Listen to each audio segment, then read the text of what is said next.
Welcome to Anarul take. আজ একটা নতুন ফ্রিজ নিয়ে চলে এসেছি, যেটা লিকেজ। কাস্টমার বলছে লিকেজ, একবার গ্যাস চার্জিং করা হয়েছে কিন্তু থাকছে না, একই সমস্যা হচ্ছে বারবার।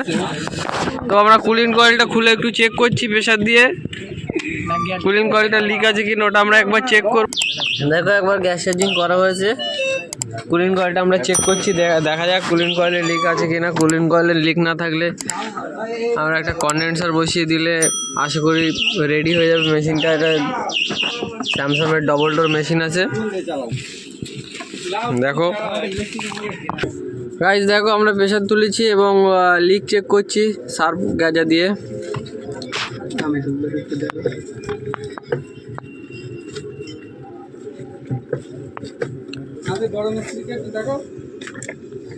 দেখতে পাচ্ছ ভালো করে লিক টেস্ট করতে হবে। আগে লিক না টেস্ট করে এইভাবে গ্যাস দিলে গ্যাস থাকবে না। আগে একটা টেকনিশিয়ান কাজ করেছে, তো গ্যাস দিয়ে দিয়েছে ওইভাবে।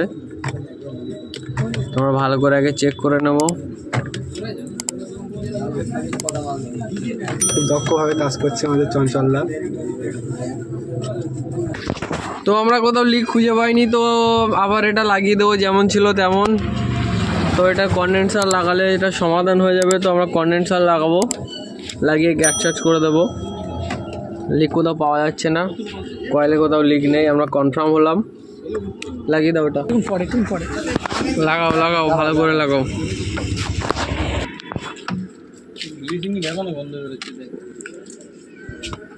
তো আমরা ডিপটা আবার সেটিং করে দিয়েছি আগের মতো। তো এবার কন্ডেন্সার ফিট করব। তো এটা 220 লিটার 250 লিটারের ফ্রিজ আছে, সেইভাবে আমরা কন্ডেন্সার একটা নিয়ে এসেছি বড় 12 দেখতে পাচ্ছ।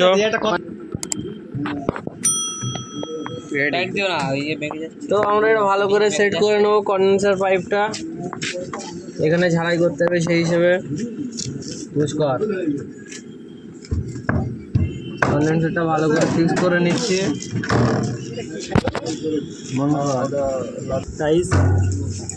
ঠিক আছে,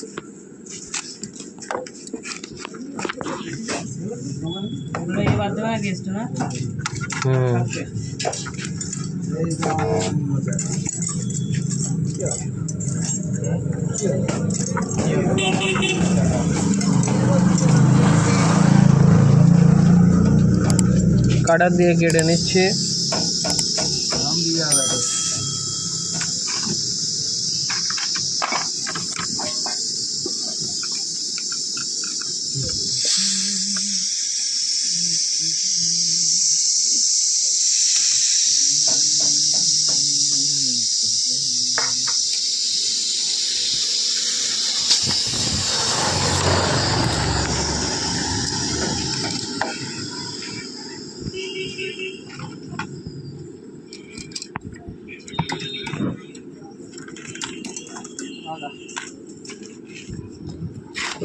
वाटर पाइप दे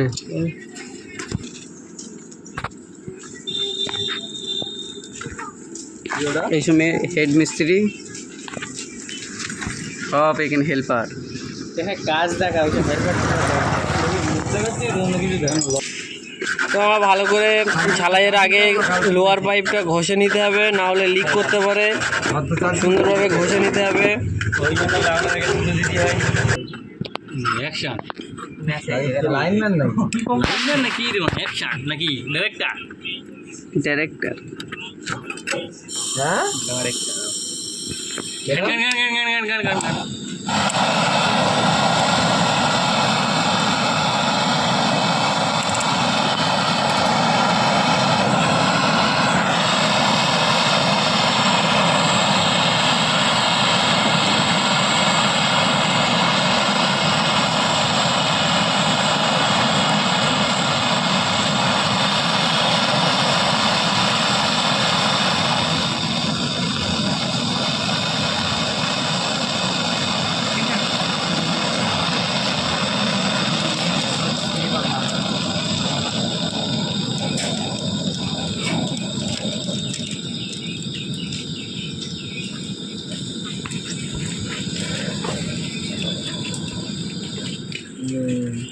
তো সুন্দরভাবে এরকম ঝালাই করে নিতে হবে।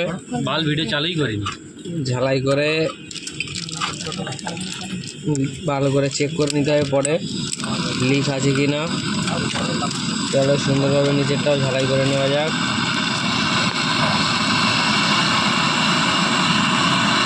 ঠিক আছে, ট্যাবলেট এইভাবে কেটে নিতে হবে। বন্ধ কর, ভিডিও এডিটিং খুব সুন্দরভাবে ঝালাই করতে হবে।